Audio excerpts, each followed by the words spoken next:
본 방송에서 제공하는 투자 정보는 투자 판단에 대한 조언입니다. 방송에서 제공하는 주식의 가치, 가격 상승 및 가격 하락에 대해서는 방송사에서 보장하지 않습니다. 슈퍼스탁 발굴 프로젝트 글로벌 슈퍼스탁의 김민아입니다. 북미 정상회담 우리 시간으로 10시 남과 북의 정상이 단독 대면을 한다고 합니다. 지금 바로 10시가 되어 있는데요. 김정은이 회담장 입구에 도착을 했다고 전해졌습니다. 자, 어제도 말씀드렸다시피 이 전 세계가 집중을 하고 있는 이슈인 만큼 이 이슈가 끝난 이후에 추세가 또 나타날 수가 있습니다. 오늘도 저희 글로벌 슈퍼스탁과 함께 하시면서 전반적으로 이슈가 끝난 이후의 추세 방향성 꼭 가늠해 보시기 바랍니다. 저희 방송은요, 서울경제TV 홈페이지 그리고 톡스타 홈페이지를 통해서 또 함께 하실 수 있습니다. cntv.co.kr, 톡스타.co.kr을 통해서 접속해 보시기 바랍니다. 참고로 본 방송에서 제공하고 있는 정보는 투자 판단에 대한 조언일 뿐 주식의 가치나 수익률을 보장하고 있지 않습니다. 저희 서울경제TV는 자본시장법을 준수하여 1:1 투자상담, 유사수신행위, 무인가 영업행위, 불법 대여계정 홍보 및 가입 권유 등 모든 불법 사항들 엄중하게 금지하고 있습니다. 자, 빅 이벤트가 남아있는 지금 현재 시장 동향은 어떤지 살펴보고 가도록 하겠습니다. 시황센터 연결해 볼게요. 안녕하세요. 최윤입니다. 오늘의 시장 소식 알려드립니다. 북미 정상회담을 앞두고 시장에서는 관망세가 이어지고 있습니다. 오늘 코스피, 코스닥 모두 상승 출발했는데요. 먼저 코스피부터 함께 보시겠습니다. 현재는 코스피는 2470선에서 현재 거래가 되고 있습니다. 수급 함께 보시겠습니다. 네, 현재 개인의 주도로 코스피는 흘러가고 있고요. 기관과 외국인은 각각 매도하고 있습니다. 코스닥 시장 함께 보시겠습니다. 코스닥은 어제에 이어서 오늘도 상승 출발을 하고 있는데요. 879.45에 거래가 되고 있습니다. 수급 함께 보시겠습니다. 네, 현재 이 코스닥은 외국인의 주도로 흘러가고 있고요. 개인과 기관은 각각 매도하고 있습니다. 다음으로는 해외 선물 지수 함께 보시겠습니다. 먼저 나스닥은요, 0.16% 하락하면서 7184.75에 거래가 되고 있습니다. S&P 500 함께 보시겠습니다. 현재 0.10% 하락하면서 2784.00에 거래가 되고 있습니다. 달러 인덱스 함께 보시겠습니다. 네, 달러 인덱스는요, 0.26% 상승하면서 93선에서 현재 거래가 되고 있습니다. 골드 함께 보시겠습니다. 네, 현재 골드는 0.10% 하락하면서 1301.9달러에 거래가 되고 있고요. 크루드오일 함께 보시면요. 네, 현재 0.03% 하락하면서 66.07에 거래가 되고 있습니다. 다음으로는 중국 증시 함께 보시겠습니다. 중국 증시 또한 이 남북 정상회담을 앞두고 이 북미 정상회담을 앞두고 관망세가 이어지면서 하락이 됐습니다. 상해 종합지수는 0.47% 하락하면서 3052.78에 마감을 했고요. 항생지수는요. 네, 항생지수는 현재 0.34% 상승하면서 31,063.70에 마감을 했습니다. 다음으로는 암호화폐 시세 알려드립니다. 9시를 기준으로 알려드립니다. 어제 이 암호화폐 거래소가 해킹이 되면서 대부분 하락이 됐습니다. 오늘 비트코인 보시면요, 0.56% 하락이 되고 있습니다. 그래도 750만 원 선은 현재 회복을 한 모습이고요. 현재 에이다와 아인스타유늄은 모두 1%대로 하락하고 있고, 뉴 이코노미 무브먼트 그리고 이더리움은 오늘 모두 하락 출발을 하고 있습니다. 다음 종목 함께 보시겠습니다. 네, 현재 이 대부분 하락 출발이 되고 있습니다. 퀀텀도 현재 0.38% 하락이 되고 있고요. 네오가 2%대로 하락하고 있습니다. 리플, 스텔라루멘, 비트코인 캐시 오늘 모두 하락 출발을 하고 있습니다. 네, 다음으로는 거래량 순위 함께 보시겠습니다. 현재 1일 이오스가 1,355억 원 규모로 가장 많이 거래가 되고 있습니다. 메인넷 출범을 앞두고 압도적으로 거래가 많이 되고 있고요. 2위부터는 에이다, 비트코인 캐시, 트론, 비트코인 이렇게 현재 흘러가고 있습니다. 지금까지 시장 소식 알려드렸습니다. 최은이었습니다. 네, 각종 시황 소식 알아봤고요. 이제 본격적으로 글로벌 슈퍼스탁 시작해 보도록 하겠습니다. 자, 첫 번째 시간 해외 주요 이슈들을 알아보는 시간이죠. 글로벌 이슈 앤 가이드 시간입니다. 지금 속보로요, 트럼프 대통령이 회담장 입구에 도착했다라는 이야기가 나오고 있습니다. 이만큼 이슈에 대해서 또 짚어보도록 하겠습니다. 오늘은 화요일이고요. 우리 이현민 멘토님과 함께합니다. 인사 나눠볼게요. 네, 멘토님 안녕하세요. 네, 안녕하십니까? 네, 반갑습니다. 자, 오늘도 멘토님과 시장 방향 함께 짚어보도록 하겠습니다. 오늘 어떤 이슈들을 가지고 오셨는지 화면으로 먼저 만나볼게요. 글로벌 이슈 첫 번째입니다. 뉴욕 증시가 미국발 무역전쟁 지속에도 불구하고 북미 정상회담 기대에 강보합 마감했습니다. 현재 싱가포르에서 열리고 있는 북미 정상회담 이후 국내외 증시 방향성에 대해서 자세히 짚어보겠습니다. 두 번째 이슈입니다. 하락세를 보이던 국제 유가가 소폭 상승 흐름을 보여줬습니다. 다음 주 오펙 회의를 앞두고 유가 지지를 하고 나선 이라크 석유 장관의 발언 때문인데요. 향후 유가 움직임은 어떻게 흘러갈지 첫 번째 이슈 분석 후에 알아보도록 하겠습니다. 자, 본격적으로 이슈 분석하기에 앞서서 관련 이슈들을 외신은 어떻게 보도하고 있는지 살펴보겠습니다. 최윤 캐스터. 네, 이어서 글로벌 이슈 두 가지 브리핑해 드립니다. 첫 번째 이슈는요, 뉴욕 증시가 상승 마감했다, 이런 소식이었습니다. 관련된 외신 함께 보시면요, 채널뉴스 아시아에 나온 기사고요. 제목 보시면 U.S. stocks edge higher ahead of U.S. North Korea summit, 이렇게 제목 나와 있고요. 북미 정상회담을 앞두고 뉴욕 증시가 상승 마감을 했다, 이런 소식입니다. 관련된 내용 조금 더 자세히 보시겠습니다. 채널뉴스 아시아에서는요, 뉴욕 증시의 주요 지수는 미국발 무역 분쟁에도 불구하고 이 북미 정상회담에 대한 기대로 강보합으로 장을 마쳤다. 다우존스 산업평균지수는 0.02% 상승하면서 25,322.3일에 거래를 마쳤다. 이렇게 이야기를 하고 있습니다. 한 걸음 더 들어가 보겠습니다. 네, 현재 이 기사에서는요, 전문가의 말을 인용을 하고 있습니다. 사실상 이 북미 정상회담에 대한 대화에 대한 기대는 증시에서는 낮게 나타나는 편이고, 이 과정은 굉장히 길어질 것으로 예상이 되고 있다. 이렇게 설명을 하고 있는데요. 앞으로 어떻게 될지 오늘 자세히 살펴보시면 될 것 같고요. 네, 두 번째 이슈 함께 브리핑해 드립니다. 두 번째 이슈는요, oilprice.com에 나온 기사고요. 제목 보시면 Iraq, OPEC shouldn't heed calls to boost oil production, 이렇게 제목 나와 있습니다.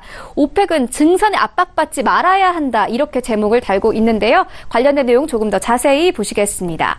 네, oilprice.com에서는요, 이 석유 수출기구, 이 오펙의 회원국인 이라크가 외부의 증산 압박의 영향을 받지 말아야 한다고 주장을 하면서 유가는 상승 압력을 받았다. 원유 가격은 전 거래일보다 배럴당 0.55% 상승하면서 $66에 마감을 했다. 이렇게 설명을 하고 있습니다. 관련된 내용 조금 더 자세히 보시겠습니다. 이라크 석유 장관이 한 말을 현재 인용을 하고 있는데요. 유가는 지지와 안정, 그러니까 support and stability가 필요하다, 이렇게 이야기를 하고 있고요. 원유 시장에 더 많은 공급이 필요하다고 가정해서는 안 된다. 글로벌 시장에 해가 될 수 있다. 이렇게 설명을 하고 있습니다. 앞으로 이 유가는 어떻게 움직이게 될까요? 전문가들과 다시 이야기 나눠보도록 하겠습니다. 네, 최윤 캐스터 수고하셨습니다. 자, 첫 번째 이슈부터 분석을 해보도록 하겠습니다. 지금 북미 정상이요, 회담 직전에 악수를 나누고 또 포토 시간을 갖고 있다, 이런 이야기들이 전해지고 있는데 화해의 분위기가 무르익고 있는 것 같습니다. 자, 북미 간의 정상회담으로 앞으로 미국 증시 방향 좀 어떻게 나올까요? 추가적으로 우리 국내 증시 방향성도 이야기해 주셨으면 좋겠습니다. 북미 정상회담 자체라는 것은 일단 좋은 결과 자체이기 때문에 전 세계적인 리스크가 다소 해소되면서 충분히 상승의 동력이, 원동력이 될 수 있는 재료는 맞습니다. 하지만 이번 주에 더 중요한 FOMC 및 ECB 통화정책 회의 등 전반적으로 여러 가지 이슈들이 지금 산재하고 있는데요. 한 가지 이슈만으로 일단 상승을 지속할 거다라고 보기는 좀 힘들 것으로 보여집니다. 그렇지만 전반적으로 지금 미국 증시 향방은 금리 인상 자체 하는 것만큼도 미국 경제의 뒷받침이 또 되기 때문에 일단 실행을 하는 것이고, 그리고 주요 이벤트들이 일단 포진해 있다 하더라도 일시적으로 하락세 자체 등은 나올 수 있지만 아직까지는 조금 더 매수형으로 방향을 열어두는 것이 조금 더 좋지 않을까 싶습니다. 자, 그리고 국내 증시에 대해서도 또 물어보시는 분인데요. 일단 미국의 일단 세계적인 투자가죠. 이제 짐 로저스는 북미 정상회담이 한국 증시에 일단 재도약의 일단 계기가 될 것이라고도 이런 식으로 밝혔는데요. 전반적으로 지금 한국 같은 경우는 지정학적 리스크라 이런 것으로 일단 저평가되어 온 것이 사실입니다. 또한 지금 이제 로저스 같은 경우는 한국의 자본과 그리고 북한의 풍부한 자원으로 큰 시너지가 나타날 수 있다고 밝힌 바가 있는데요. 이런 부분들 같은 경우는 이제 좀 더 장기적인 부분들로서 이런 식으로 본 것 같은데, 전반적으로 미국 증시 자체도 좀 상승세가 따를 때는 우리나라 국내 증시의 경우에도 좀 더 상승세 따른 부분도 있지만은 전반적으로 우리나라만 또 보자고 했었을 때는 조금 더 어떻게 보면은 지정학적 리스크 자체가 해소가 되면서 조금 더 상승세가 남아있지 않을까, 이렇게 보고 있습니다. 전반적으로 이번 주만큼은 일단은 아직은 조금 이러한 이슈들로 인해서 바로 방향성을 좀 설정하기보다는요, 이제 우리나라 시간으로 이제 목요일이죠. 목요일 이제 새벽 3시에 이제 또 미국 금리 인상 관련해서 정확한 결과치와 그리고 ECB 통화정책 금리 결정 관련해서도 정확하게 확인을 하신 이후 다음 주부터 조금 더 안정적으로 방향이 좀 잡힐 것으로 보여지기 때문에 다음 주부터는 좀 중장기적으로 가져가셔도 방향 설정하시고 가져가셔도 좋겠지만은 이번 주 같은 경우는 좀 대의 관점이나 아니면은 관망세가 좀 나올 수 있기 때문에 무리한 투자보다도 조금 비중을 줄이셔서 투자하는 부분들을 일단 제시를 드리고 싶습니다. 네, 알겠습니다. 자, 미국의 금리 인상 등 또 다른 이벤트들이 많이 남아있으니까요. 그때까지 쭉 우리 뉴스를 같이 확인을 하셔야 될 것 같습니다. 자, 첫 번째 이슈는 여기까지 알아보도록 하겠습니다. 계속해서 다음 이슈로 넘어가 볼게요. 자, 유가가 이제는 크게 좀 방향성을 잡지 못하고 있습니다. 배럴당 64에서 66달러 선에서 지금 움직임을 계속 보이고 있는데 이런 방향성 좀 계속 유지가 될까요? 네, 일단 6월 22일에서 23일 지난주에도 이제 제가 말씀드렸지만요. 전반적으로 이제 오펙 정례회의 자체에 나오기 전까지 좀 제한된 움직임을 보일 것으로 보여집니다. 그래서 이제 방향성을 좀 잡기보다는 계속 64달러와 66달러, 조금 더 강화했을 때는 67달러 안에서 약 2-300틱 이내에서 움직임을 보일 것으로 보여지는데요. 그렇기 때문에 일단 지금 현재 제한된 움직임에서 일단 방향성을 잡지 못하고 계속 이러한 움직임이 나타날 것이라고 일단 답변을 드릴 수 있고요. 최근 유가가 이러한 언론이나 또는 이슈에 계속 작은 발언 등에도 이러한 식으로 조금 큰 폭으로 상승을 하는 부분들이 있습니다. 또는 작은 이슈만으로도 충분히 하락할 수 있는 이런 부분들 자체를 보이고 있기 때문에요. 단기적인 관점에서 일단 대응하시는 것을 계속 지속적으로 말씀을 드리고 싶고요. 이제 아까 전에 미국 증시 자체도 말씀을 드렸지만은, 유가의 경우에도 정확하게 오펙 정례회의가 끝난 이후에 이제 증산 결정이라든지 또는 증산을 안 하게 되는 이런 부분들 결정이 나왔었을 때 정확하게 방향성이 나올 것이라 보여지고 있기 때문에 그 이후부터 좀 중장기 투자는 대응하시는 게 조금 더 좋지 않을까 이런 의견을 드리고 싶습니다. 네, 알겠습니다. 유가는 좀 개별적인 이슈들이 작용을 한다는 부분 잊지 말고 기억을 해주셨으면 좋겠습니다. 자, 이렇게 해서 이슈 두 가지 잘 알아봤습니다. 자, 이번에는요, 이슈 두 가지를 바탕으로 해서 우리 멘토님이 가이드 한 줄 평을 주실 차례입니다. 멘토님, 오늘의 가이드는요? 네, 일단 시세는 시세에게 물어라입니다. 시세는 시세에게 물어라. 가이드에 대한 구체적인 설명도 좀 들어볼게요. 네, 이제 대부분 많이 이러한 가이드를 좀 들어보셨을 텐데요. 가장 기본적인 투자 원칙이면서, 그리고 기준이 되는 부분이죠. 시세가 가는 대로 따라가는 것이 일단은 성공에 일단은 조금 더 가까이 갈 수 있는 부분이고요.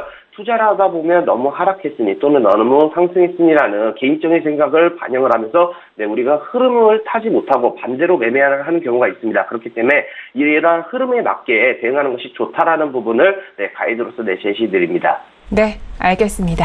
자, 그렇다면 지난 장에는요, 좀 어떤 트레이딩 전략을 펼치셨는지 보고요. 또 오늘은 좀 어떤 전략으로 대응을 하면 좋을지 이야기를 또 들어보도록 하겠습니다. 네, 먼저 전반적으로 유로 FX부터 봐보도록 하겠습니다. 먼저 시장부터 간략하게 조금 봐보자면요. 전일의 경우에는 이제 시가와 저가를 무너뜨리지 않은 채 좀 강박장 자체로 이제 보이다가 다시 한번 약세로 좀 돌아섰던 부분이 있는데요. 달러 지수는 유로 강세와 그리고 엔화 약세의 여파로 이제 보합권에서 움직임을 이런 식으로 나타냈습니다. 유로화는 이탈리아 신임 재무장관이 유로화 유지 의견을 발표한 데 힘입어서 달러 대비 좀 강세를 보였었는데요. 한편 이제 전반적으로 북미 정상에 대한 기대감이 또 유입되면서 달러 대비 조금 엔화 같은 경우 또 약세를 보였었습니다. 자, 전반적으로 이러한 식으로 이슈가 계속 상쇄되고 이제 목요일 날 이제 22일 통화정책회의도 여러 가지 있었기 때문에 어제는 좀 관망세가 들어왔던 것으로 보여지는데요. 전일의 경우에는 유로 FX의 경우에는 추가적으로 이제 아시아장 이후부터는 조금 더 이제 1.18020 라인 안착 이후부터는 조금 더 매수가 유리했었기 때문에 여기서 단기적으로 대응을 했었으나 추가적으로 큰 움직임이 안 나왔기 때문에 좀 짧게 대응을 했었습니다. 자, 금일 아시아 시장에서는 일단 시가하고 고가 라인 자체가 종가 부분하고 거의 비슷한 부분에서 위치해 있죠. 이 라인 자체는 반대로 어제 시가하고 저가가 강한 지지 라인이었다면은 금일의 경우는 시가와 고가가 강한 저항 라인이 될 수가 있습니다. 그렇기 때문에 시가 고가 라인 갱신 전까지 좀 매도비로서 열어두면서 대응하는 것이 유리할 것으로 보여지며 지금 일단 추가적으로 좀 더 하락할 때는 1.173 라인대와 그리고 1.172 라인대까지 충분히 하락할 수 있다는 점 참고하시면 좋을 것 같은데요. 여기서 지금 바로 내리기보다는 다시 한번 눌림이 올 수 있기 때문에 눌림이 왔었을 때는 1.176 라인까지 기다렸다가 매도 저항을 받는 거 확인하시고 매도 대응이 유리할 것으로 보여지며 다만 1.176 라인대에서 저항을 안 받고 조금 매수세를 단기적으로 보인다 할 때는 전일 저가와 시가 그리고 당일 시가 고가 라인 부분이 1.178 라인까지도 올라올 수 있다는 점 참고하시면 좋을 것 같습니다. 다음으로 5일입니다. 네, 5일의 경우에는 아까 전에도 말씀드렸듯이 계속 지속적으로 제한된 움직임을 나타내고 있는데요. 현재 아시아장에서는 큰 움직임을 나타내지 않으면서 일단 시가하고 저가 라인 자체에서 지지를 받으면서 일단 무너뜨리지 못하면서 이제 다시 한번 반등하려는 움직임은 보이지만 66.10 라인 자체를 갱신하지 못한다 할 때는 추가적인 하락세가 나올 수 있다라고 일단 보여지고 있습니다. 최근 단기간 64달러까지 내려왔다가 지금 현재 저가로부터 64.27 라인 자체가 조금 아래에 바닥 지지권이고 위쪽은 66.35로 나와서 일단 약 한 200틱 이내에서 움직임을 나타내고 있는데요. 추가적으로 66.35 라인 자체를 갱신한다 했을 땐 67 라인까지도 열어둘 수 있겠으나 지금 현재 이제 원유 재고 발표라든지 주요 이슈가 일단 나오지 않는 이상 일단 조금 더 보수적 접근 관점에서 일단 대응하시는 게 유리할 것으로 보여집니다. 그렇기 때문에 금일 관점에서는 일단 66.20 라인 자체가 갱신됐다 했을 때는 66달러 부분에서 지지시 매수 대응 관점에서 대응하시는 게 유리할 것으로 보여지며 66달러가 지지가 무너진다고 했었을 때는 충분히 이제 64달러까지도 그리고 1차적으로 65.57 그리고 2차적으로 64.85 전거래 저가 라인까지도 내려올 수 있다는 점 참고하시면 좋을 것 같습니다. 다음으로 골드 봐보도록 하겠습니다. 자, 골드의 경우에는 지금 아시아에서 시가 고가가 좀 강한 저항을 해주는 만큼 다시 한번 매도세가 조금 더 유리한 상황입니다. 이제 꼬리가 말면서 이제 약간 옆으로 조정 장세를 보이는데요. 골드의 경우에는 최근 들어서 계속 제한된 움직임 범위 안에서 약 200틱 이내에서 움직임을 지속적으로 보여왔었는데 그러면 일단 무역 분쟁 이슈가 좀 지속되고 있다는 점 자체가 일단은 소폭 상승의 재료로 썼지만은 전반적으로 다시 한번 이러한 북미 간의 정상회담 그리고 이러한 리스크들이 또 줄어들면서 다시 한번 이제 상승세보다는 다시 한번 방향성을 잡기 위해서 또 하락세가 나타날 수도 있는 부분입니다. 그렇기 때문에 골드의 경우에는 일단 무리한 투자보다도 충분히 1300 라인 자체가 무너진다 했을 때는 다시 한번 1302 라인까지 기다리셨다가 매도 대응을 그리고 매수 대응을 일단 1304 라인대가 일단 안착되고 난 후부터 매수 대응하시는 게 유리할 것으로 보여집니다. 다만 골드를 투자하시기보다는 차라리 다른 종목을 좀 더 보시는 게 유리하지 않을까 싶습니다. 마지막으로 이제 나스닥 봐보도록 하겠습니다. 나스닥의 경우에는 아시아장에서 큰 움직임이 나타나지는 않고 있는데요. 일단 지속적으로 매수세가 나타나고 있다는 부분 그리고 지금 전거래 고가 라인 자체가 갱신이 됐을 때는 7,200 라인, 7,216 라인과 그리고 7,234 라인까지 다시 한번 상승할 수 있기 때문에요. 만약에 추가적으로 눌림이 온다 했을 때는 전거래의 시가와 저가 라인까지도 밀릴 수 있겠지만은 전반적으로는 일단 미국 금리 인상 자체도 있기 때문에 확실하게 지금 중장기적 관점에서 대응 전략을 제시드리는 것보다는 단기적으로 전일 고점 자체가 갱신됐을 때는 7,200 라인까지 충분히 상승할 수 있다라고 이렇게 말씀드리고 싶습니다. 이상입니다. 네, 알겠습니다. 자, 글로벌 이슈 앤 가이드는 여기까지 마무리를 하도록 하겠습니다. 자, 오늘도 고생해주신 우리 멘토님 고맙습니다. 네, 감사합니다. 네, 글로벌 이슈 앤 가이드 화면으로 정리하고, 정리하겠습니다.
살아가는 여정에서 여러분의 가이드가 되어드리는 글로벌 슈퍼스탁, 이번에는 차이나 이슈 여행 가이드 시간으로 돌아왔습니다. 중국 시황 이야기 그리고 유망 투자 종목에 대해서 이야기를 들으실 수가 있습니다. 저희 김정철 본부장님과 함께합니다. 안녕하세요. 네, 안녕하십니까. 네, 반갑습니다. 자, 지금 현재 북미 정상회담이 진행이 되고 있는데요. 전일장 중국장은 좀 어떻게 마감이 됐나요? 네, 일단 중국장이 역시도 북미 정상회담의 경계감일까요?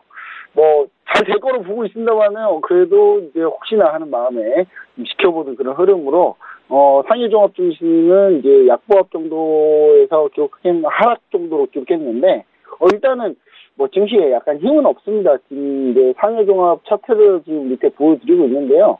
일단 보시면은 계속 지금 흘러내리는 모습이거든요. 일단 꺾였고 올라가려고 하면 흘러내리고 다시 3,200선까지 회복했더니 다시 흘러내리고 3,100선 회복하고 흘러내리고 계속 흘러내리고 있는데 그래도 3,000선의 하단 지지는 좀 괜찮다라는 모습을 현재까지는 보여주고 있습니다. 그래서 오늘은 이제 3,000선을 어떻게 지지할 것이냐 여부를 한번 지켜보시면 좋을 것 같고요.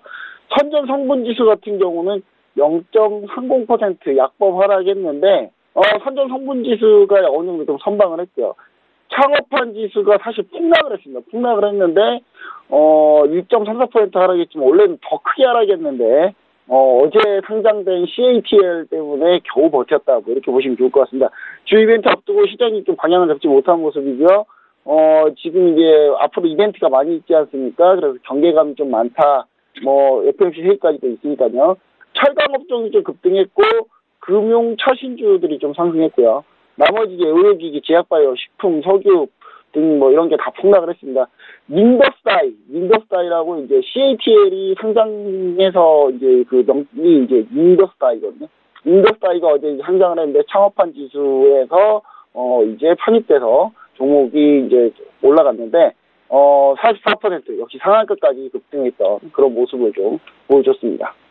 네, 알겠습니다. 여타 시장 상품들과 유사하게 중국 증시 같은 경우에도 보합세로 마감했다라는 소식 들었습니다. 자, 계속해서 오늘 지금 같은 상황에서 어떤 이슈들을 선점하면 좋을지 화면으로 만나보고 오겠습니다. 차이나 이슈 첫 번째 이슈입니다. 지난 10일 막을 내린 상하이 협력기구 정상회의에서 북미 정상회담을 지지하는 내용의 칭다오 선언을 채택했습니다. 성공적으로 끝난 상하이 협력기구의 향후 발전 가능성과 칭다오 선언과 관련한 내용까지 자세히 알아보겠습니다. 두 번째 차이나 이슈입니다. 중국의 5월 자동차 판매량이 전월 대비 0.4%의 감소세를 보였습니다. 자동차 판매량이 감소한 원인은 무엇인지 첫 번째 이슈 분석 후에 알아보도록 하겠습니다. 네, 첫 번째 이슈부터 분석을 해보도록 하겠습니다. 지금 칭다오 선언과 관련된 이야기인데 먼저 뉴스 소개부터 좀 들어볼게요. 네, 이제 상하이 협력기구 회의가 어제 이제 폐막을 했는데요. 폐막하면서 이제 칭다오 선언을 채택을 했습니다. 칭다오 선언을 채택했는데 북미회담을 지지한다는 내용이 주요 골자고요. 근데 이제 그거 말고도 여러 가지 문제 제기도 하셨습니다. 미국 보호무역 관련해서 문제를 좀 제기를 했었고 그런 부분들 때문에 이제 어느 정도 좀 이슈가 된 그런 폐막 선언이었습니다. 네. 지금 상하이 협력기구의 참가국들을 보면요. 러시아, 인도, 파키스탄, 이란 등이 있는데 이 경제 규모를 보면은 지금 상하이 협력기구도 G7과 비해서 만만치 않은 것 같습니다. 자, 일단 주요 강국인 중국과 인도가 참여를 했기 때문에 이번 회의 좀 발전 가능성이 높아 보이는데요. 우리 전문가님은 어떻게 보시나요? 네, 사실 상하이 협력기구가 이제 회의가 원래는 없었다 갑자기 만든 게 아니고요. 계속 진행이 되어 왔었는데 주로 중국하고 러시아가 대부분을 차지했었죠. 근데 이번에는 여러 가지 국가들이 좀 참여했는데 사실 중앙아시아 국가들은 그렇게 비중이 적다 하더라도 그래도 이제 주요 국가들 인도가 좀 참여했다는 부분은 상당히 중요하고요. 사실 이제 중국이 미국 주도의 경제협력기구에 대해서 좀 불만이 많아서 그 견제로 좀 만든 게 상하이 협력기구인데 주요 국가들이 인도 제하고는 미국에 좀 불만이 많은 국가들이 많아요. 인도는 미국하고 좀 친한데 나머지 국가들은 별로 미국하고 별로 사이가 안 좋은 그런 국가들이 대부분이고요. 최대 신흥국, 전 세계 최대 신흥국이라고 할 수 있는 인도와 그와 인도 그다음에 중국이 포함되어 있다. 이런 부분을 좀 특징적으로 보시면 좋을 것 같고요. 그다음에 10대 20대 비율이 무려 70%가 달하는 이란. 차기 현장 국가죠. 이런 이란도 이번에 참여를 했다. 이렇게 좀 보시면 좋을 것 같습니다. 자원 부국들이 좀 많아요. 자원 부국도 중앙아시아의 자원 부국들이 이제 카자흐스탄, 키르기스탄, 우즈베키스탄, 타지키스탄 이런 중앙아시아 국가들이 좀 참여를 하게 되면서 특이한 점은 인도도 참여했는데 파키스탄도 참여했다. 이런 거 조금 약간 좀 특이한 점이고요. 서로 왕숙인데. 그리고 이제 선진국이 참여하고 있지 않다는 게 좀 문제인데 향후 회의 때는 좀 참여 가능성이 높지 않을까. 왜냐하면 이 인도와 중국에 대해서 협상력을 높이고 거기에 대해서 경제 관련해서 협력 사업을 진행하려면은 이쪽 상하이 협력기구 이 포럼에 같이 하는 게 상당히 좀 유리하기 때문에 앞으로 선진국도 좀 참여하지 않을까 그렇게 보여지고 있습니다. 네, 알겠습니다. 자, 이번 선언문을 좀 보면요. 주요 내용에 북미 정상회담, 이란 핵협상과 관련한 내용, 그리고 미국의 무역주의 관련된 지금 문제로 이렇게 세 가지로 좀 요약을 해볼 수가 있을 것 같은데요. 이번 선언문이 유럽이나 미국 쪽에 좀 영향력을 미칠 수가 있을까요? 어떻게 보시나요? 네, 특히 유가하고도 좀 연관이 있기 때문에 영향은 저는 좀 많이 미칠 거라 좀 보여지는데, 북미 정상회담은 이른바 이제 북한 우방 국가들이죠. 북한 우방 국가들 하면은 중국하고 러시아가 있겠습니다만은, 이 북한 우방 국가들이 상하이 협력기구에서 많은 지지를 보냈습니다. 그래서 성공 가능성이 좀 높은 상황이다. 북미 정상회담 이렇게 보여지고요. 그냥 실패하면 가만 안 있을 거기 때문에. 그 다음에 일방적으로 북한이 양보하는 분위기가 또 안 되게끔 중국하고 러시아가 좀 압박을 미리 해주는 그런 모습입니다. 그리고 이제 이란 핵협상 경우는 칭다오 선언문에서 아예 그냥 딱 문구를 딱 만들었는데요. 반드시 지속적으로 계속 이행돼야 된다.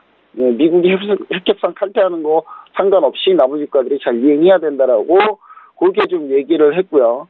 미국이 지금 탈퇴한 상황에서 나머지 국가들이 좀 의무를 잘 이행하게 되면 이란이 조금 이제 좋은 상황이 좀 맞이하겠죠. 그리고 향후 중국이 이제 이란은 원유를 수입할 가능성도 상당히 높다. 이렇게 보여지는데 만약에 이런 상황까지 가게 되면 미국하고 중국하고 좀 상당히 무역 분쟁이 좀 격화되지 않을까. 미국이 대이란 제재하고 있는데 중국이 대놓고 원유를 수입한다. 그러면 좀 약간 문제가 되겠죠, 분명히. 미국의 보호무역주의에 대해서는 이제 WTO 체제 기반으로 한 다자무역주의에 대해서 지지를 좀 다시 한번 설명했습니다. 이 부분이 이제 EU하고는 이제 좀 서로 맞기 때문에 EU에서 이제 과연 미국을 선택하느냐, 중국 쪽을 좀 선택하느냐 이런 부분에 대해서 상당히 좀 관심이 좀 많이 가는 그런 상황입니다. 네, 알겠습니다. 자, 첫 번째 이슈는 이렇게 분석을 해보도록 하겠습니다. 계속해서 다음 이슈로 넘어가 볼게요. 이번에는 중국 자동차 판매량과 관련된 이슈인데요. 어떤 뉴스인지 먼저 소개부터 좀 들어보도록 하겠습니다. 네, 중국 5월 자동차 판매량이 나왔습니다. 근데 SUV 인기가 열풍이 조금 죽었어요. 그래서 전월 대비해서 이제 부진한 판매량을 좀 기록했고요. 0.4% 정도 하락했는데 약간 부진한 정도. 원래 계속 성장해 오다가 밀렸기 때문에 이게 좀 부진하다고 보는 거예요. 그 성장을 이끌었던 SUV가 1.6%나 좀 감소를 했고요. 전기차 등 이제 신에너지 차량은 지속적으로 계속 폭발적인 성장을 계속 거듭하고 있습니다. 그리고 이제 한 가지 특이할 만한 점은 전 세계 2차 전지 배터리, 전기차 배터리 2위 업체인 CATL이 드디어 이제 선전 증시에 성장을 했다는 그런 뉴스도 같이 올라와 있습니다. 네. 우선 좀 전체적으로 보면 5월 자동차 판매는 좀 실망스러운 부분이 없지 않아 있는 것 같습니다. 그동안 성장세를 견인했던 이 SUV가 판매량이 좀 감소를 했기 때문입니다. 전체적으로 좀 평가를 해본다면 어떻게 보시나요, 우리 본부장님은? 네, 자동차 판매량이 이제 전년 동월 대비해서 그러니까 작년에 같은 기간에 비해서는 3.9%가 증가를 했습니다. 하지만 전월에 비해서는 감소를 했죠. 증가세가 꺾였다는 겁니다. 근데 SUV는 최근에 이제 수입차 관세 인하 정책이 조금 있어서 이제 지금 차를 하려고 하는 사람들이 약간 조금 이제 좀 대기해볼까 이런 대기 수요가 좀 있는 걸로 좀 판단이 되고요. 중국의 SUV가 상당히 인기입니다. 왜냐하면 소득이 좀 올라가다 보니까 중국도 이제 피크닉도 다니고 저기 이제 교회로 놀러도 가고 캠핑도 다니고 이러고 싶어 하는 거겠죠. 그러면 이제 SUV 차량이 좀 이용하기 때문에 SUV가 판매가 많이 됐었는데 반면에 이제 최근에는 SUV가 좀 꺾였고요. 반면에 이제 신에너지차, 그러니까 전기차로 이제 대표되는 신에너지차는 전월 대비해서 또다시 34%나 또 증가를 했습니다. 그리고 이제 전년 동월 대비해서 무려 159% 어마어마하게 지금 세대가 한 배 반 정도 증가를 했고요. 그리고 점차 이제 중국의 내연기관 자동차보다 이제 전기차 쪽으로 이제 빠르게 보급이 되고 있다라고 보시면 좋을 것 같고, 실제로 이제 CATL이 전 세계 1위 배터리 업체거든요. 이 업체도 상장이 되면서 전기차 쪽으로 좀 이슈는 좀 많았던 그런 상황입니다. 네. 어제 이 폭스콘에 이어서 CATL 같은 경우도 지금 상장이 됐습니다. 전 세계 배터리 1위 업체로 알려져 있는데요. 사실 상장 첫날에 상한가로 올라가기는 했지만 사실 부정적인 전망들도 굉장히 많이 남아있어요. 이 공급 과잉이라든지 저품질이라든지 이런 좀 부정적인 전망들도 남아있는데 앞으로 이 CATL의 좀 전망 우리 본부장님 어떻게 보시나요? 네, 일단은 저는 약간 긍정적으로는 보고 있습니다만은 몇 가지 좀 주의할 점이 분명히 있다라고 보시면 좋을 것 같아요. 그러니까 CATL이 이제 창업한 지수에 포함돼서 상장이 됐거든요. 근데 창업한 지수 포함이 됐는데 윈더스다이라는 이름으로 상장이 됐습니다. 근데 상장 하루 만에 시가총액 2위까지 갔어요. 2위까지 갔는데 1위가 이제 윈스쿠폰이거든요. 윈스쿠폰 같은 경우는 현재 1위인데 제가 봤을 때는 조만간에 따라잡히지 않을까. 그럼 이제 창업한 지수 대장주가 될 가능성이 상당히 높습니다. CATL이 상한가에 갔는데 중국 같은 경우는 상장 첫날 상한가가 44%로 정해져 있어요. 그래서 44%까지 오르고 그 다음부터 이제 10%입니다. 10%. 원래 중국은 10%가 상한가인데 상장 첫날만 44%까지 풀어져 있다는 거 좀 참고해 주시고요. 그다음 정의진 회장 같은 경우도 이제 좀 부자가 됐겠죠. 잭팟이 터지면서 시스우이 다리 식품 회장이 있는데 이제 그 투젠성에서 가장 이제 부자가 이제 시스우이 다리 식품 회장이었는데 이번에 결국 정의진 회장으로 바뀌었다. 이렇게 보시면 좋을 것 같고요. 이번 IPO를 통해서 이제 배터리 부분에서 이제 돈을 많이 이제 벌었겠죠. 신규 투자 자금을 많이 확보해 놨으니까 그 자금 확보한 그 자금 가지고 이제 대규모 투자를 이제 예고해 놨습니다. 독일의 배터리 공장까지 지으면서 이제 해외 진출도 적극적으로 모색하고 있는데요. 2017년 때까지는 CATL이 정말 고성장을 했습니다. 정부에서도 많이 밀어주고 해가지고. 그러면서 이제 비아디하고 파나소닉, 삼성 SDI, LG하고 다 제치고 1위에 올라섰는데 일단 중요한 거는 중국 내 의존도가 너무 높다. 이렇게 좀 보여지고요. 물론 BMW나 유럽차 그리고 현대차에도 납품은 합니다. CATL이. 근데 중요한 거는 양이 그렇게 많지 않다라는 점이고요. 그 다음에 기술 표준이 중국이 무리하게 우리나라 LG화학과 삼성 SDI를 견제하기 위해서 삼성 SDI와 LG화학이 가지고 있는 이제 2차 전지 배터리의 주요 기술 표준을 이용을 안 하게 됐어요.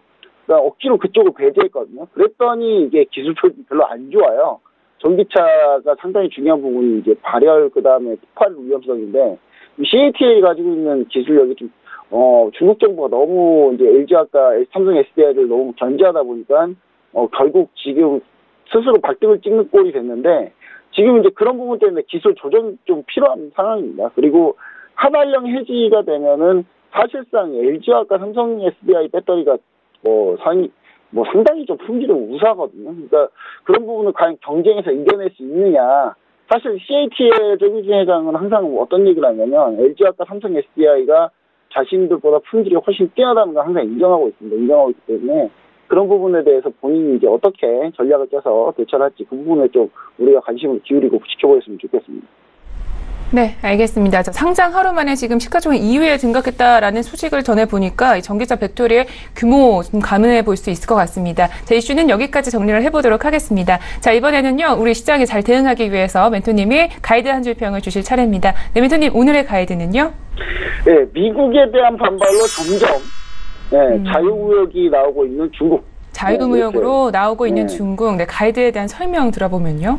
일단 미국이 보호무역주의를 계속 취하고 있죠. 근데 중국이 그걸 비판하다 보니까 사람들이 이제 그런 얘기 하겠죠. 그럼 너는 잘하니? 이런 얘기를 하잖아요, 다들. 남을 비판하다 보면. 근데 중국이 이제 자기는 잘해야 될 거 아닙니까?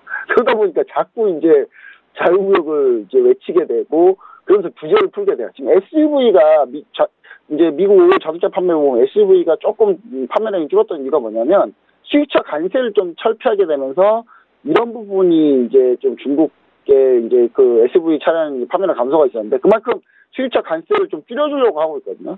거기에 이제 전체적으로 CATL 같은 경우도 자꾸 이제 국내에서만 좀 활동했다가는 이거 중국이 장벽을 조금씩 정부에서 허물고 있기 때문에 큰일 나겠다 해서 지금 해외로 적극적으로 진출하려고 하고 있고 독일의 배터리 공장을 만들려고 좀 하고 있지 않습니까? 그래서 이런 부분들이 사실 이제 순리대로 잘 흘러가는 거기 때문에 중국에서도 적극적으로 좀 자유무역으로 좀 이끌어 나갔으면 하는 그런 바람입니다.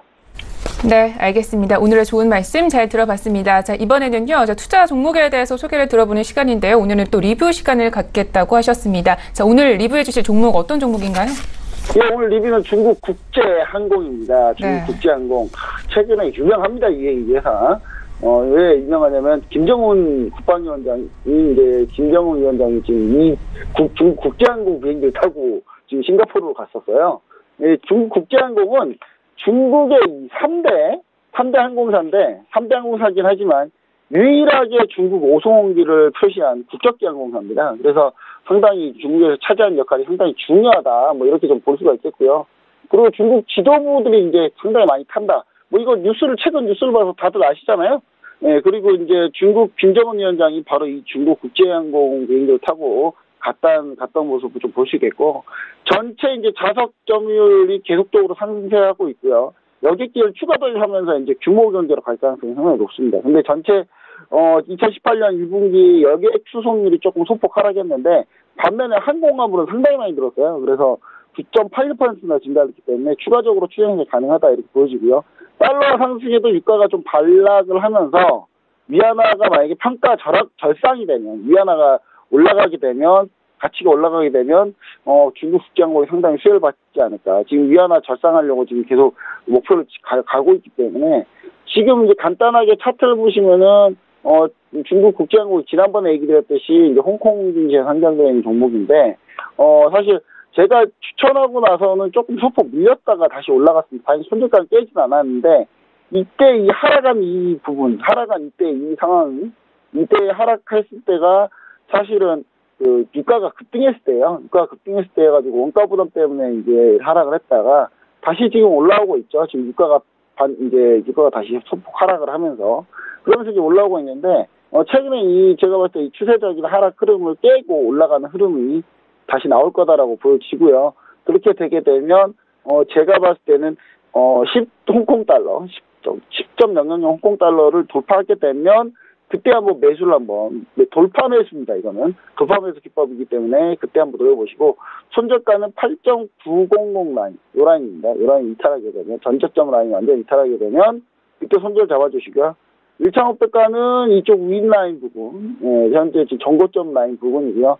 2,500가는 이제 13.500, 지금 2,500가를 소폭 지금 낮췄는데, 지난번 소개드렸을 때보다, 13.500으로 구간도 보시고 대응하시면 상당히 좋은 결과가 있지 않을까. 이번에 또 유명세 좀 탔잖아요. 그래서 제가 봤을 때는 좀 그런 호재도 있을 거다, 그렇게 보여집니다. 네, 알겠습니다. 중국 국제항공에 대해서 이야기를 들어봤습니다. 차이나 이슈앤 가이드는 여기까지 들어보도록 하겠습니다. 저희 김 본부장님은요, 또 코인 이슈앤 가이드에서도 함께 해주실 텐데요. 이전에도 코인에 대한 또 시선에 대해서 짚어주신 적이 있으시잖아요. 네. 네. 사실 코인도 되게 잘합니다, 저는. 네, 또 투자에 대한 해안이 굉장히 넓으신 분이니까요. 함께 또 짚어보도록 하겠습니다. 네, 차이나 이슈앤 가이드 정리하겠습니다.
많이 기다리셨습니다. 암호화폐와 관련된 엄선된 정보들을 들고 있는 저희 글로벌 슈퍼스탁의 자랑 시간이죠. 코인 이슈앤 가이드 시간으로 돌아왔습니다. 네, 김정절 본부장님과 코인 이슈에 대해서 또 짚어보도록 하겠습니다.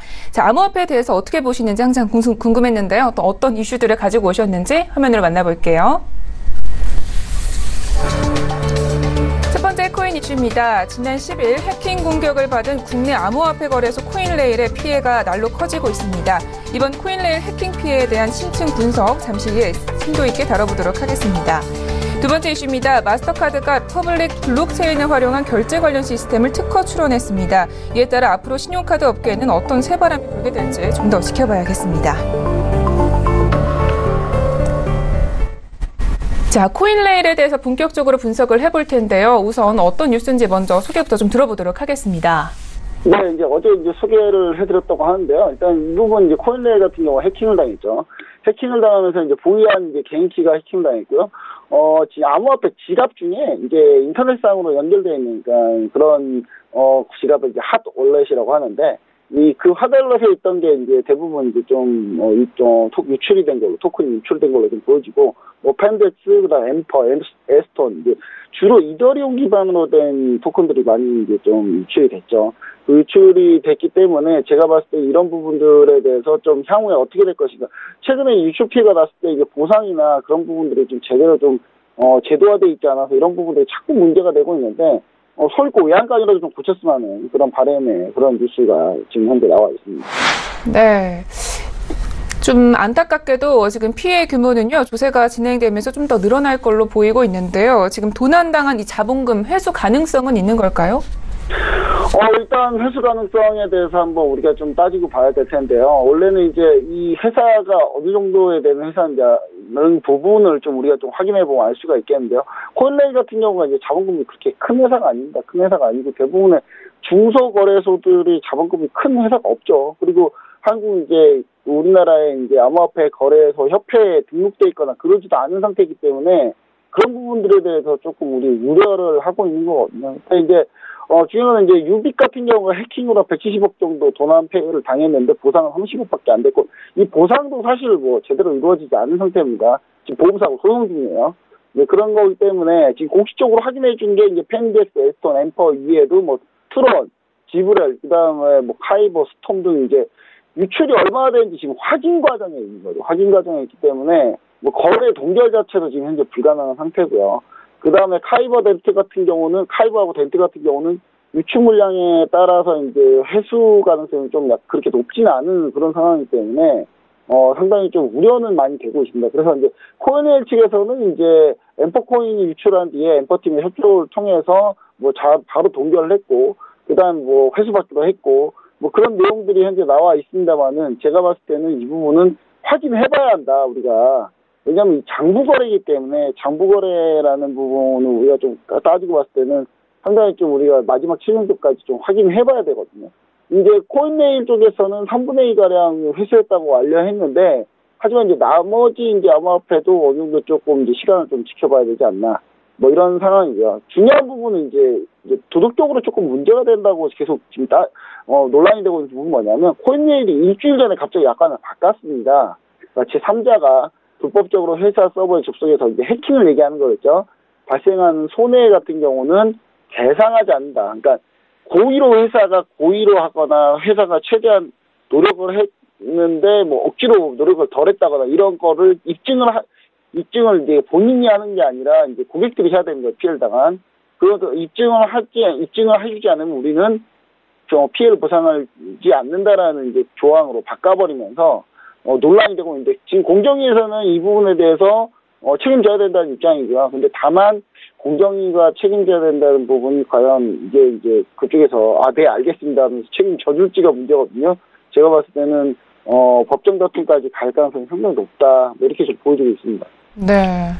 이 투자자들의 정말 걱정이 클 것 같은데요. 자, 하이테커와 사이버보안 연구원 등이 만들었다고 하는 이 암호화폐 거래소 코인레일이 지금 10개월 만에 해킹에 맥없이 뚫린 겁니다. 거래소들의 지금 보안 취약성에 대해서 지금 좀 도마에 또 올랐거든요. 좀 이 부분에 대해서 우리 멘토님 어떻게 생각하는지 들어볼게요. 일단 정부에서는 이제 정보보호관리 체계, ISMS라는 게 있는데, 이걸 인증받도록 유도를 했습니다. 빗썸, 업비트, 코인원, 주요 큰 거래소들한테는 다 이런 거를 좀 유도를 했는데, 가입한 곳이 한 군데도 없는 그런 상황이고요. 그 다음에 거래소들 같은 경우에 약간, 이런 부분에 대해서 이제 원래 IT 쪽 한 분들은 대부분 다 해킹에는 답 없다라는 생각을 다 가지고 있긴 하거든요. 근데 이 부분에 대해서 너무 좀 안이하게 생각하는 게 아닌가. 그런 생각이고, 자체적으로 이제 협회 차원에서 좀 어느 정도 좀 이걸 통제해야 되지 않나, 컨트롤해야 되지 않나, 그런 생각을 해봅니다. 현재 지금, 인증을 하고 있는 게 이제 제가 봤을 때는 이 ISMS 같은 경우는, 안전성을 좀 확보하기 위해서 기술적, 물리적, 관리적 보호 조치 등을 이제 종합적으로, 체계적으로 이제 갖췄는지 그걸 보고, 그게 이제 잘 갖춰져 있으면 이걸 인증해주는 그런 제도인데요. 이제 그런 부분에 대해서 이제, 인증이 돼 있는 곳과 안 돼 있는 곳이 좀 있어야 사람들이 좀 차별을 느끼고, 이쪽이 인증이 돼 있으니까 이쪽을 좀 쓰자 이런 생각을 할 텐데, 대부분 상위권 거래소들이 뭐 대부분 안 하고 있기 때문에, 그런 부분들 때문에, 사실상 다 안 하는 부분이라 특별히 이제 좀 유도하기도 힘든 뭐 그런 상황입니다. 그래서 이제 일단은, 아무리, 보안이 잘 돼 있다 하더라도 제가 봤을 때 해킹 장사 없는 것 같고요. 그 다음에 이제 이런 게 이제 금융기관 수준의 보안 체계를 갖춘다는 것 자체가 사실 자본금이 큰 회사도 아닌데 그걸 과연 가능할지도 조금 제가 봤을 때는 좀 힘든 상황이거든요. 그래서 이제 제가 봤을 때 뭐 코인네일도 마찬가지로 고객이 안심할 수 있는 거래소를 만들겠다. 뭐 해서 뭐 금융기관 관공서 수준으로 만들겠다. 근데 자본금이 얼마 되지도 않는 회사가 이걸 과연 할 수 있는지가 의심인데, 일단 심의 신청 접수조차 안 했던 게 코인네일이고, 그래서 이제 말로만 이게 안전하다, 우리는 안전하다, 항상 그 얘기만 한 거 아닌가. 또 제가 봤을 때는 진짜 안전한 회사인지를 우리가 고객들이 꼼꼼하게 좀 따져보셔야 된다라는 부분을 조금 다시 한번 얘기 좀 드리고요. 그 다음에 이제 키사 쪽이죠. 인터넷진흥원 같은 경우는 이제 코인네일이 요청한 적도 없다, 이런 부분, ISMS를 인증을 요청한 적도 없다라는 부분을 좀 다시 한번 얘기를 꺼냈습니다. 그리고 이제 이 부분에 대해서는 당연히 해킹이 벌어졌기 때문에 키사, 인터넷진흥원에서 이제 조사가 들어간 상태에 있습니다. 네. 이 거래소들의 무책임한 태도도 좀 문제가 되고 있는 것 같습니다. 자, 그렇다면 이번 키사 조사는 피해 보상과 좀 관련이 있는 내용들인가요? 제가 볼 때는 피해 보상보다는요, 네. 제가 볼 때 이 부분은 좀 우리가 좀 잘 알아야 되는데, 피해 보상보다는 지금 코인네일에 대해서 과징금이나 뭐 이런 거를 부과하기 위한 조사일 가능성이 상당히 높고요. 제가 봤을 때는, 당연히 이거 말고도 금융기관 같은 경우가 인터넷 관련해서 뭔가 문제나 보안체계 뚫렸을 때 키사에서 조사가 들어오거든요. 저도 좀 대부분 과징금 얼마 때릴지 그거 보려고 들어오는 거기 때문에, 뭐 크게 관련이 없다라고 보시면 될 것 같고, 키사가 어차피 피해보상은 민사로 진행해야 됩니다, 대부분이. 거래 취약점이나 원인 분석 이런 부분을 조금 분석을 하고 개선 방안을 좀 제시하고 뭐 이런 거를 좀 얘기를 해주려고 이제 키사에서 조사를 하는 건데요. 일단 경찰청하고 같이 이제 조사 들어간다고 하는데, 수사 진행 하나에 따라서 이제 좀 길 수도 있겠고요. 짧으면 짧게 끝날 수도 있겠습니다. 근데 제가 봤을 때는 뭐 사실상 이런 부분 같은 경우는 이제 형식적으로 당연히 그냥 진행하는 부분이고요. 코인네일 같은 경우가 뭐 계산점을 이제 예를 들어서 키사에서 보내줬다고 하더라도 코인네일이 네 알겠습니다 하고 과연 그럴 거냐. 당연히 제가 봤을 때 코인네일 파산 안 하면 다행이거든요. 제가 봤을 때는. 그런 부분이기 때문에 이런 부분들을 우리가 조금 이제 잘 염두에 두시면 좋을 것 같고, 이제 한국 블록체인 협회에서 이제 보안 규제안을 마련을 하려고 지금 이제 하는데, 이번에는 진짜 소있고 의약한이라도 반드시 고쳐야 된다라는 생각을 좀 다시 한번 해보고 있습니다. 그래서 코인네일 같은 경우는 국내 7위권이거든요. 국내 7위권인데도 이 정도로 좀 호술할지는 몰랐기 때문에 제가 봤을 때 이번 기회에 정말 상당히 좀 많은 보완이 좀 필요하지 않나, 그런 생각을 좀 해보게 됩니다. 네, 알겠습니다. 지금 현 상황에서요, 이 다른 거래소들도 대비책을 좀 속도를 내고 있고요. 또 협회도 서둘러서 자율규제안을 내놓겠다, 뭐 이런 입장인데요. 일단 진행은 좀 잘 되고 있는지가 궁금합니다. 네, 자율규제안. 이걸 어떻게 보시면 되냐면요. 정부에서 이제 도저히 못 참겠다고 규제 만들려고 하니까 그 전에 이제 사전에 좀 몸 숙이고 있다, 뭐 이렇게 보시면 좋을 것 같습니다. 그러니까 뭔가 정부에서 좀 강력한 규제안이 나오기 전에 이제 자체적으로 그런 거 막기 전에 우리끼리 좀 잘 해가지고 규제안 마련하고 이런 거 좀 하는 척이라도 하자, 뭐 이런 정도이기 때문에 사실 뭐 그렇게 큰 기대는 안 하고 있습니다. 그래서 일부에서 협회가 이제 정부의 눈치를 너무 보는 거 아니냐, 이런 생각이 좀 들고요. 하지만 그래도 정부에서 좀 강력하게 좀 대처를 해서 이런 부분들이 협회가 규제안도 만들어주고 정부에서도 제도적으로 좀 장치를 좀 만들어져야 되지 않을까라는 생각을 해봅니다.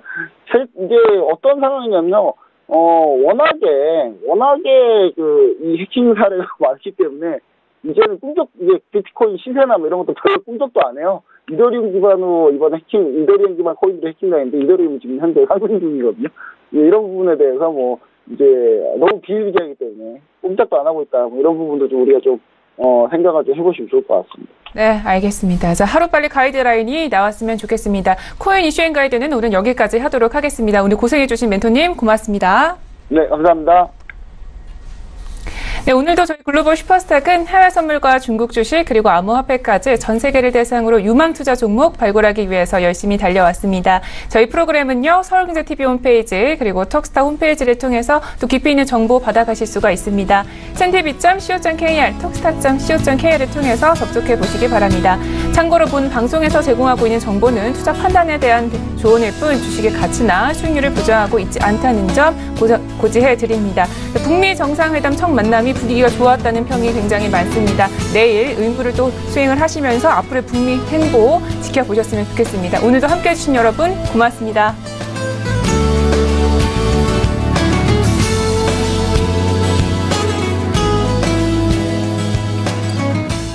본 방송에서 제공하는 투자 정보는 투자 판단에 대한 조언입니다. 방송에서 제공하는 주식의 가치, 가격 상승 및 가격 하락에 대해서는 방송사에서 보장하지 않습니다.